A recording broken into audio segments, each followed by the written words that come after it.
Before you spend another 40 quid on creatine, answer me one question. What time did you go to sleep last night? Because I watch this happen constantly. Someone who's 3 weeks into training, the progress feels slow and their first move is the supplement aisle. Creatine, pre-workout, and a protein powder with a name that sounds like a nightclub. And the thing that they're actually short on, it costs nothing. So this video is essentially the order of operations. Why sleep comes before any supplement you'll ever buy. What it's actually doing to your muscle, your fat loss, and your hormones. And how to fix it without spending a pound. Stay for the third one especially. There's a number in it that genuinely changes how I think about bedtime. So here's the mental model that most people have wrong. You don't build muscle in the gym, you actually break it down there. Training is essentially a stimulus. It's you telling your body what we have isn't enough. The actual construction, repairing the fibers, adding new tissue, that happens after. And the biggest window for it is when you're asleep. Deep sleep is when the growth hormone gets released in the biggest pulse of the day. That's the signal that actually drives repair. Protein synthesis, the process that literally is muscle growth, runs through your sleep. So think about what a 5-hour night might actually mean. You did the demolition, you paid for the materials, the food, the protein, and then you just sent the builders home early. Train hard, sleep short, and you've done half the job every single day. Now the number I mentioned. Researchers took a group of dieters and put them on the exact same calorie diet. Same food, the same deficit, only one difference. Half of them slept 8.5 hours, the other slept 5.5. The shortest sleepers lost half as much fat. Same calories, but half the fat loss. And it gets worse. The weight they did lose came more from muscle. The short sleep group lost about 60% more lean mass. So picture that, 2 people eating identically, training identically. One's in bed by 10:30 and the other is scrolling till 1:30 in the morning. Months later, they're 2 different bodies. Your diet can be perfect, but your sleep decides where the weight comes off from. And it's not just the scales, it's the chemistry underneath. There's a study where healthy young men slept for just 5.5 hours a night for 1 week.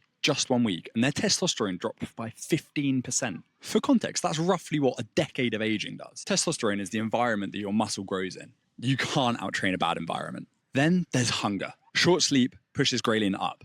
That's the hormone that says, let's eat. And it pushes leptin down, the one that says you're full. So don't worry, you're not weak-willed at 9 PM in front of the fridge. You're just underslept and your body is following instructions. Heavier feeling lifts, slower recovery, more hunger, and less of the hormone that actually builds your muscle. That's the package, and most people respond to that package by buying powder. Which brings us to the trap, and I want you to spot this in your own routine. You sleep for 5 hours and you feel flat. So you take a pre-workout, which is mostly caffeine, just to get you through a session. But the trouble is, caffeine has a half-life of about 5 to 6 hours. Take a scoop at 4 in the afternoon, and at 10, half of it's still in your system, so you sleep badly again. Which tomorrow means you need another scoop again. So you're not supplementing your training. You're renting back the energy your bedtime took from you, and you're paying interest. And don't get me wrong, I'm not anti-supplement. Creatine works, protein powder is convenient, but they're the last 5% priced like they're the first 50. Sleep is the first 50, and it's completely free. Fix the free thing first, and then if you want, buy the powder to top it off. So here's the fix. 4 moves, £0. 1. Same wake up time every day, weekends included.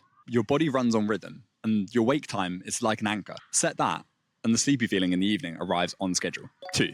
Caffeine cut off at 2 PM. That includes the afternoon pre-workout. If you train evenings, go caffeine-free or train on food instead. 3. A cold, dark, boring room. Drop the temperature, kill the light, charge your phone completely out of reach. If the scroll is the problem, distance always beats discipline. And 4. Watch the alcohol. It knocks you out faster, sure, but it wrecks the deep sleep on the other side. The exact window where the growth hormone and the repair work actually happen. A few beers isn't just calories. It's actually a worse night's building work. Just run those for 2 weeks before you judge them. Rhythm takes about a fortnight to settle. So that's the order of operations. Sleep, food, training, then supplements. Most people just run that list backwards, because the last item is the only one that someone else profits from. 8 hours is the most powerful thing that you can take for muscle. Nobody sells it to you because no one can. And if you want the food side sorted the same way, normal food, real numbers, no nonsense, the free guide is listed below. And there's a link to book a call with me too. Sleep well, lift heavy, in that order.